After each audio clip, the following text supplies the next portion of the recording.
नमस्कार श्रोते हो. आपण पुस्तक वाचत आहोत फाइंडिंग माय कोअर, विनया गोरे ते विनया गोर. लेखिका विनया गोरे, भाग 33. लेखिका सेलिंगला जायचा विचार करत आहेत. पुढे वाचू.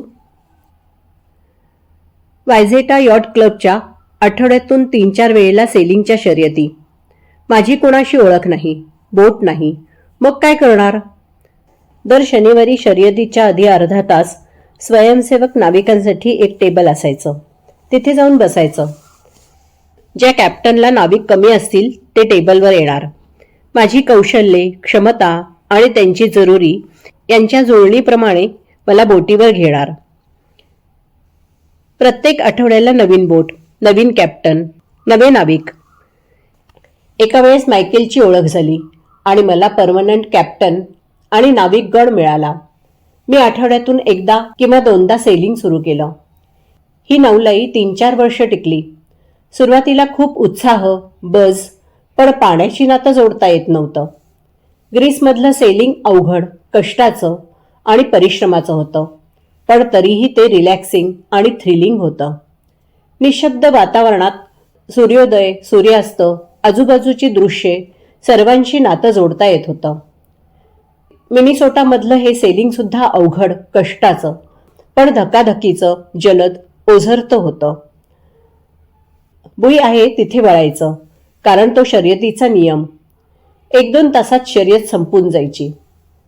जरी या शर्यतीपासून लांब गेले तरी मायकलची मैत्री टिकून राहिली. अजूनही ग्रीससारखं सेलिंग करायची खूप इच्छा आहे. होईल पुन्हा कधीतरी. सेलिंग सोडले तरी पाण्याची ओढ कमी झालेली नव्हती. सी कायाककडे लक्ष गेलं. ही आहे साधारण 4.5 मीटर लांब, पाणी कापायला मदत होईल अशी चिंचोळी होडी. नावाडी म्हणजे मी बसणार कॉकपिटमध्ये. दिशा बदलायला मदत व्हावी म्हणून पायाशी रडर. दोन्ही बाजूंना पाते असलेलं एक वल्ह. त्याचा उपयोग होडी पुढे मागे नेण्यासाठी आणि वळवण्यासाठी.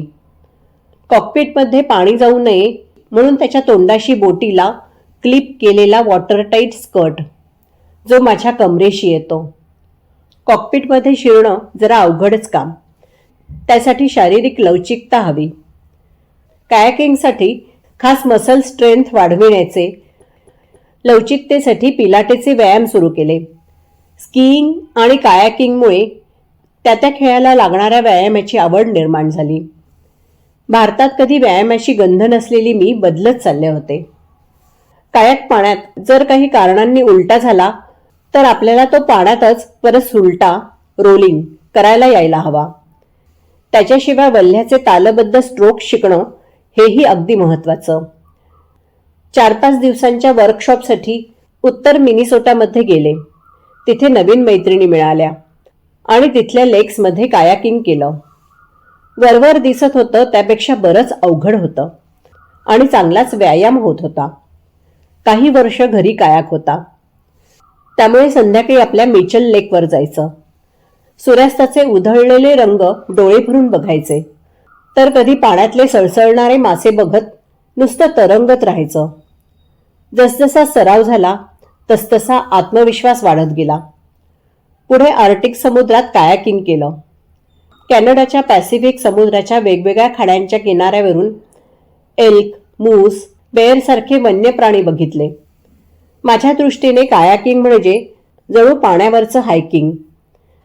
त्यामुळे सेलिंगसारखं लाटांवर स्वार होण्याचं थ्रिल नाही, पण रिलॅक्सिंग आणि निशब्द वातावरणात सूर्योदय, सूर्यास्त, आजूबाजूची दृश्ये सर्वांशी नातं जोडता येत होतं.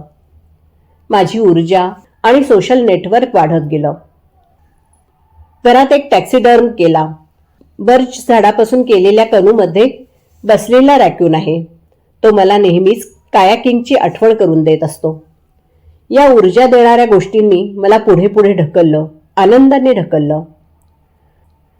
डोक्यात आता एकीकडे हार्मनी, ऊर्जा, इंडोरफिनस, सुख, आनंद हे विचार, तर दुसरीकडे नेटवर्किंग, साथीदार, स्थानिक इंडस्ट्रीज, सर्वंट लिडरशिप असे विचार सुरू होते. सुरुवातीलाच काही निर्णय घेऊन झाले. मी आता मिनिसोटा सोडणार नाही, कारण मला आता स्ट्रेसफुल जीवनशैली नको होती. जरी मला अमेरिकेच्या पूर्व किंवा पश्चिम किनाऱ्यावर पटकन नोकरी मिळाली असती तरी. त्यामुळे नोकरी मिनिसोटामध्येच बघायची. पुन्हा एकदा करिअर प्लॅन करायचा. पण पूर्वीसारखी स्पर्धा, चढाओढ, राजकारण करायची इच्छा नव्हती. कम्फर्ट झोन विस्तारित होत होता. कम्फर्ट झोन विस्तारित होत राहणारच. इतक्या वर्षांची सवय जाणार नाही. पण आता केंद्रित विस्तार करायचा. ले ऑफ नंतर कॉर्पोरेट निष्ठा, लॉयल्टी, हे जरा अवघड. मा बेलनं सुरुवातीला करिअरचे धडे घालून दिलेत. मला कंपनीशी अप्रामाणिक, डिसलॉयल कधीच होता येणार नाही. मी अनुभवी आणि उच्च दर्जाची व्यावसायिक आहे. पण जीवघेणी कॉर्पोरेट स्पर्धा आणि राजकारण याला किती महत्त्व द्यायचं हे ठरवायला हवं. आता वैयक्तिक आयुष्याला आणि निष्ठेला प्राधान्य आणि त्यासाठी कम्फर्ट झोनचा विस्तार. जे काही करेन त्यातून आनंद आणि ऊर्जा निर्माण झालीच पाहिजे. I want to stop and smell the roses. मग ठरलं तर 2003च्या सुरुवातीच्या दिवसात ले ऑफ झाला. नंतरचे 1-2 महिने स्वतःची खंत वाटली. स्वतःचं दुःख कुरवाळत गेले. नंतर 2 इंडस्ट्रीजमधील शिक्षण आणि नेटवर्किंगचा जम बसेपर्यंत 2004 उजाडलं. अरे, बोलता बोलता 1 वर्ष गेलं.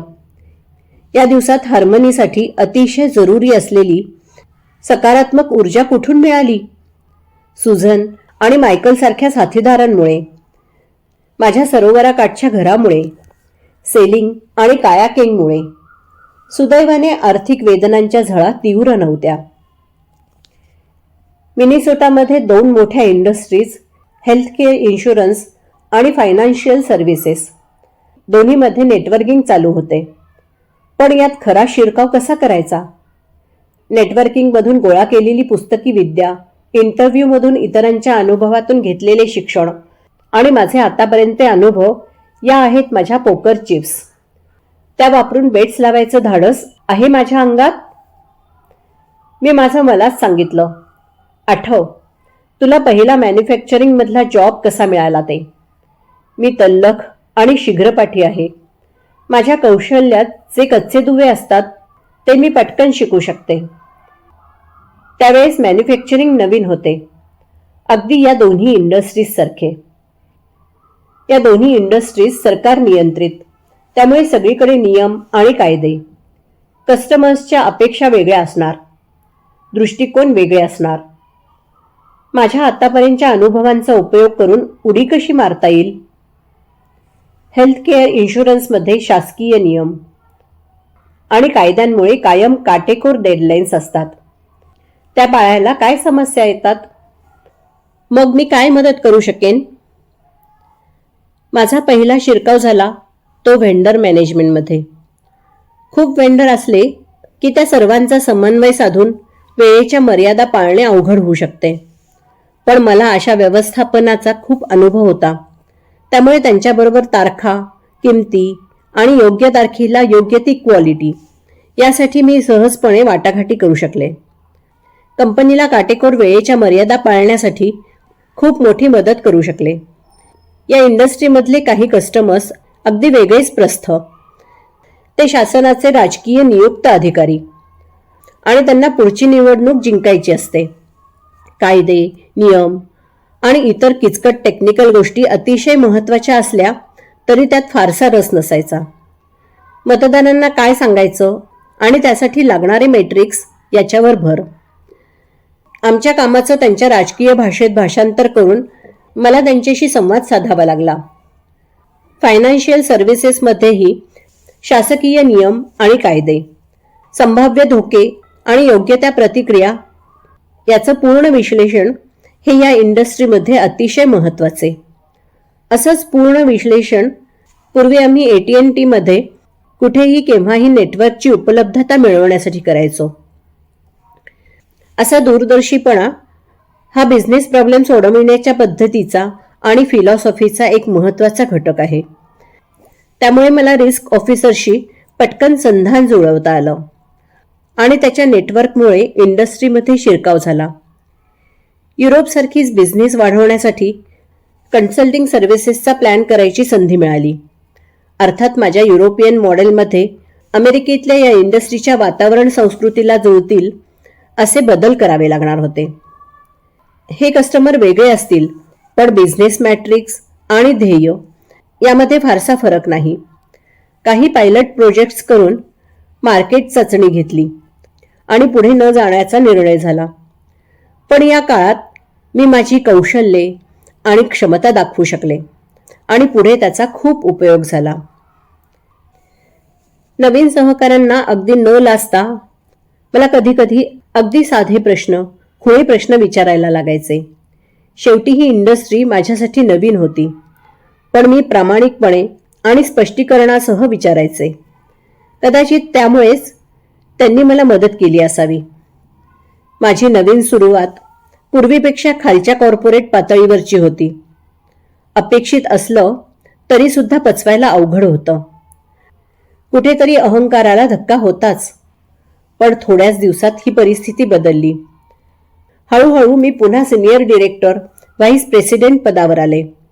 इतक्या वर्षांचे ट्रेनिंग आणि त्यामुळे प्रभाव, पॉवर, लीडरशिप या सगळ्या गोष्टी आता उपजत असल्यासारख्या झाल्या होत्या. शेवटी काय, प्रत्येक कंपनीला, कस्टमरला त्यांच्या बिझनेस समस्यांची उत्तरं देणारा पार्टनर हवा असतो. अमेरिकन बिझनेस वुमन विनया गोर चा पुनर्जन्म झाला होता. अमेरिका हा कॅपिटलिस्ट देश. बिझनेस सायकलमध्ये कायमच सतत चढ उतार आणि मंदीच्या लाटा येतात. काही मोठ्या, काही छोट्या, काही थोड्याच बिझनेस क्षेत्रात, तर काही सगळीकडे. दुःखद सत्य हे की या लाटांबरोबर ले ऑफ होतात आणि बहुतेक लोकांकडे आर्थिक सेफ्टी नेट नसते. हे आहे कॅपिटलिझमचे पटकन न दिसणारे कुरूप रूप. मी अमेरिकेत आल्यापासून अशा बऱ्याच मंदीच्या लाटा आलेल्या आहेत. 2007 मध्ये खूप जोराची लाट आली, ग्रेट रिसेशन. ती सर्व क्षेत्रात पसरली. सगळीकडे ले ऑफ होत होते. त्यामुळे ले ऑफची लाज, अपमान थोडाफार कमी झाला, पण त्यामुळे होणाऱ्या मानसिक आणि आर्थिक वेदना आणि समस्या कमी झालेल्या नव्हत्या. ले ऑफ म्हणजे wrong place at the wrong time हे समीकरण झालं होतं. त्या काळात मलाही माझ्या सहकाऱ्यांना ले ऑफची नोटीस द्यावी लागली. 1-2 दिवस अगदी अस्वस्थ होते, पण मी स्वतः त्या परिस्थितीतून गेलेली असल्याने त्यांच्याबरोबर किंवा माझ्या मेंटीबरोबर अनुभवाचे बोल बोलून त्यांचे मनोबल आणि सकारात्मक दृष्टिकोन वाढवू शकले. गेल्या 2-3 वर्षात पुन्हा ले ऑफचं प्रमाण वाढलं आहे, पण आताची नवीन पिढी सोशल मीडियाच्या माध्यमातून हा अनुभव अगदी प्रत्यक्ष प्रसारित करताना दिसतात. हे चांगलं की वाईट माहिती नाही, पण माझी आशा आहे की यातून त्यांचं सपोर्ट नेटवर्क तयार होईल आणि त्यांना पुढच्या चांगल्या संधी मिळतील. क्रमशः लेखिका विनया गोरे, अभिवाचन वैशाली दंडवते. धन्यवाद.